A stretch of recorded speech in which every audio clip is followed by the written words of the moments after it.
So now we're going to discuss international cash concentration. Now there may be a business multinational company who has subsidiaries in many countries, therefore they have accounts in many countries. Now cash concentration in that case is going to be a bit different, and there will be more kind of strategies. For example, if the foreign currency accounts will be maintained in the country of operation, then it means that that company is following such kind of a structure. So over here, the company, the US parent, has a Canadian subsidiary, a Singapore subsidiary, and a UK subsidiary. Now, each subsidiary has its own foreign currency account. So foreign currency account is going to be in each of the countries of operation in this case. So this kind of a structure is great for businesses that have small balances in each of the account. So they are not dealing too much internationally. And it helps in local administration. However, the disadvantage of this kind of structure is that this puts a lot of burden on the treasury team because they need to continuously identify and maintain a record of the balances that is held in each of the individual subsidiary accounts and make sure that there are no bank overdrafts as well. Moving ahead, the next type of structure is the foreign currency accounts will be maintained in the country of currency. So this kind of a structure will look something like this. So the US pool is going to be at one place, and the Canadian dollar pool is going to be at one place. Similarly, the UK dollar pool will be at one place, and the Singaporean dollar pool will be at one place. So the whatever is being earned by the subsidiary, the same currency is being pooled together.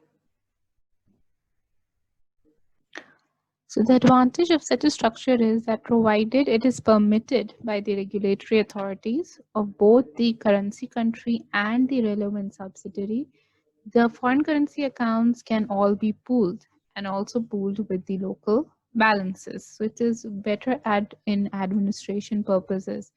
However, the treasury team will now have to have very good forecasting abilities because they need to make sure that each subsidiary gets the amount that they require when they need it. So communication will be very important between the subsidiary and the treasury department.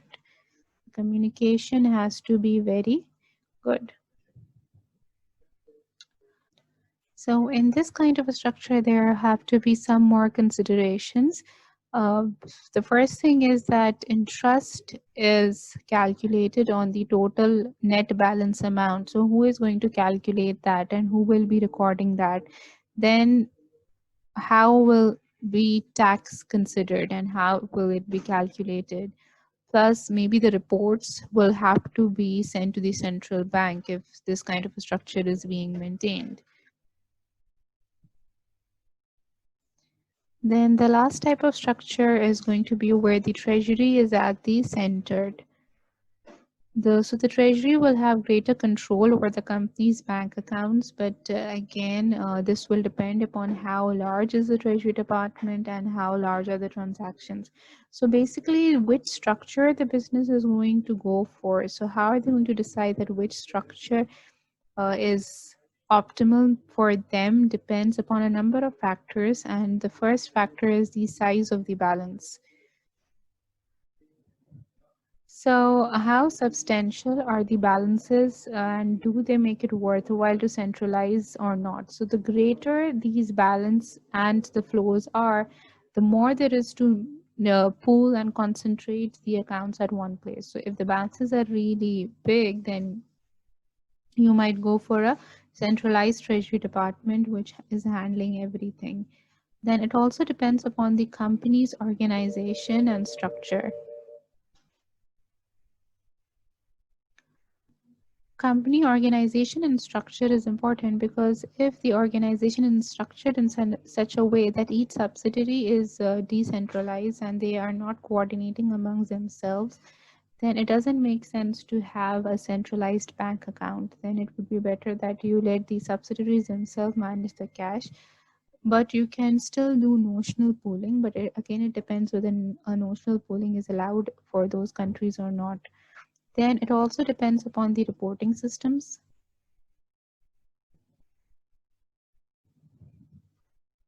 So how good are the reporting systems and how good is the communication between the subsidiaries and the Treasury Department? If the reporting systems are not that good, then maybe centralization should not take place.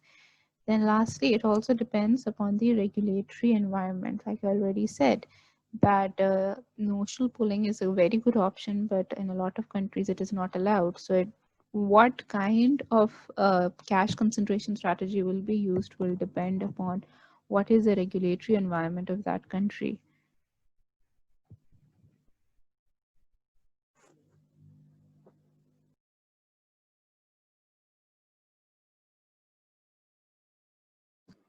So now we're going to discuss another important topic in international cash management, which is Nostro Management. This is also called correspondent banking. And the definition is that correspondent bank relationships are normally relationship between two banks, with each bank holding a bank account in its own country for use by the other.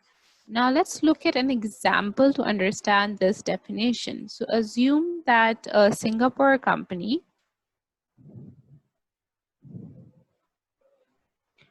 wants to make a payment to an American company. Now, for this purpose, the Singapore company will require US dollars because the Singapore company's bank account will have Singaporean dollars. This is the Singaporean bank. Now, how they can do this transaction is that, and if it's a very frequent, they can have a corresponding bank in the America. So they will have a corresponding bank in America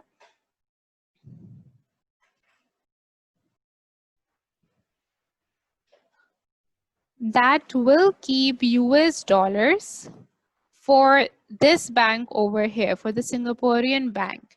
Now, because this corresponding bank is keeping this US dollars for the Singaporean bank, this is called a Nostro account.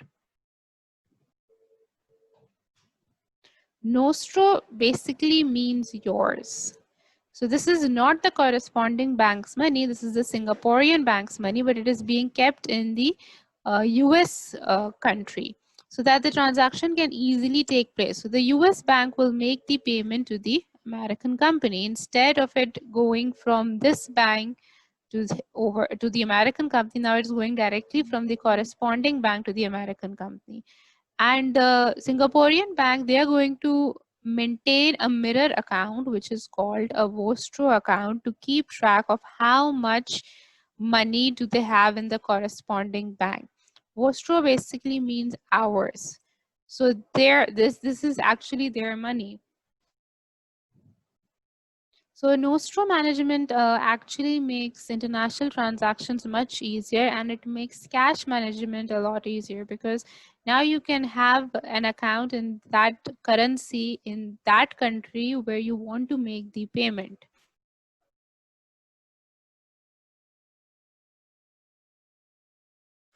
Now, this framework that we have discussed over here, the message, how is it going to go from the Singaporean bank to the US bank? For the messaging, you have a system in the banking system which is called your SWIFT.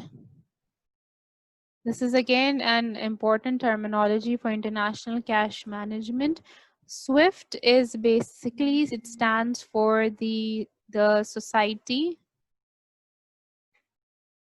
for Worldwide Interbank